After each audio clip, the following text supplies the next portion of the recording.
Some legends just don't know when to exit for real. They linger in the wings, then vanish in such a weird, echoing hush you'd swear it wasn't possible. Gene Hackman, 2 Oscars on his belt and more swagger than most mortals could dream up, was supposed to be living out his last act chilling in the turquoise skies and tumbleweeds of New Mexico.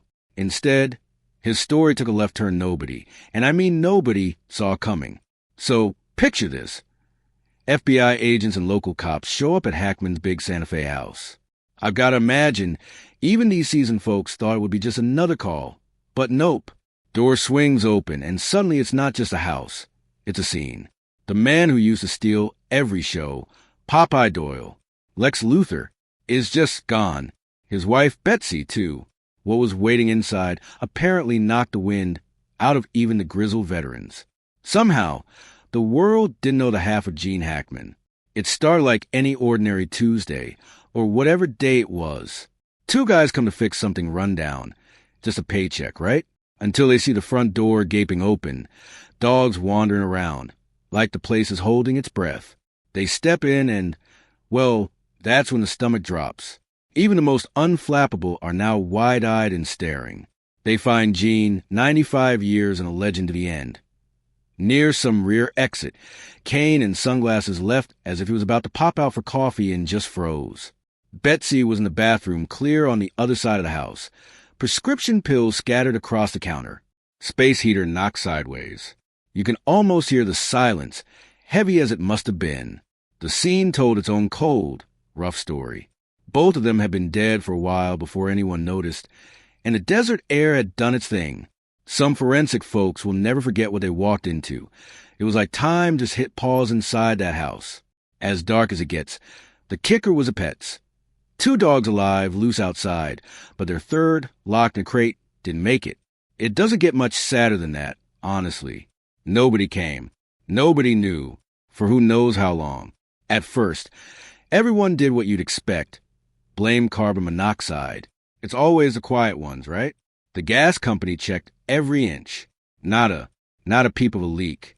And just like that, the simple explanation went poof.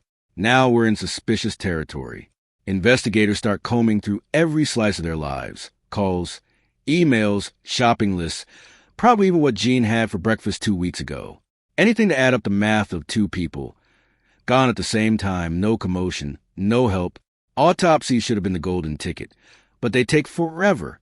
And in the meantime, the rumor mill went bananas. When real answers dry up, the wild ideas sneak in to fill the gaps. Theories? Oh man, they came in hot. Maybe Gene had a heart attack or fell. What, at 95, gotta be a possibility. Betsy finds him and, grief kicking in, down she goes too. Pills and all? That fits, sorta. But things don't line up perfectly, and cops notice those gaps. Some folks whisper the suicide pact angle. Go out together. Something poetic about that. Honestly, though, people who do that, they're right next to each other. Here, they weren't. Doesn't sit right. Then there's every detective's least favorite idea. Maybe someone else was there. No forced entry. So if anybody came in, the door was open or they had a key. Cops weren't about to scratch that off the board. Not yet. Let's not forget the New Mexico climate. Hot, dry, relentless. That stupid space heater by Betsy? Maybe they overheated or got somehow dehydrated to the point of disaster. Who really knows without the toxicology? In the mess of all this, Gene's daughter Leslie tried to set the record straight. She insists her dad wasn't a doddering old man wasting away in a chair. He was doing yoga, Pilates, still kicking. Betsy was only 63. Full of energy, no big health problems ticked off recently. Leslie seemed most rattled that her stepmom would suddenly drop like that. Betsy took such good care of him, Leslie said, clearly gutted. I don't know what happened, but something invisible got them. She hung on to that carbon monoxide theory, despite the lack of proof. Gene's other daughter, Elizabeth, and granddaughter Annie backed her up. The loss hit hard, and none of them seemed ready to let go of the most basic mystery. How do you just lose both, with no explanation? It's honestly wild to think this is Gene Hackman's epilogue. Guy started so far down the totem pole that his own classmates at Pasadena Playhouse thought he'd fade out before he ever started. Dustin Hoffman thought so, too. Look how that turned out. Gene slogged his way through bit parts and rejection letters until Bonnie and Clyde put him squarely on the map. French Connection sealed it. Popeye Doyle, chasing drug lords and chewing the scenery. That movie exploded. Oscars followed. And Hackman became the kind of actor even other actors wanted to outdo. He brought layers into every role. Cop, criminal, misfit genius. Played everything from a tortured eavesdropper in the conversation to a Lex Luthor you couldn't help but secretly root for. Then there's Unforgiven with Eastwood. Wow, a masterpiece. Clint Eastwood himself said Gene was basically perfection. Freeman, Paltrow, the industry. Everyone reached out in their own way. Gene left Hollywood not because he was bored, but because his ticker couldn't hack it anymore. He'd already had heart stuff in the 90s. In retirement, he painted, fished, rode his bike, until, he got hit by a pickup in Florida but just dusted himself off. Dude was tough. He wrote novels, too. Tons of them. Said it felt more peaceful than acting. No crowds watching, just his imagination. Last time anyone caught a public glimpse was 2023.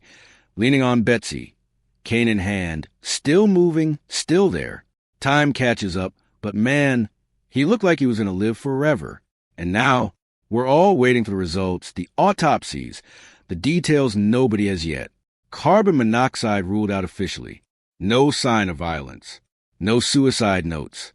Just a gaping question mark. Whatever happened, no crazy twist in the plot can overshadow what Gene Hackman actually did.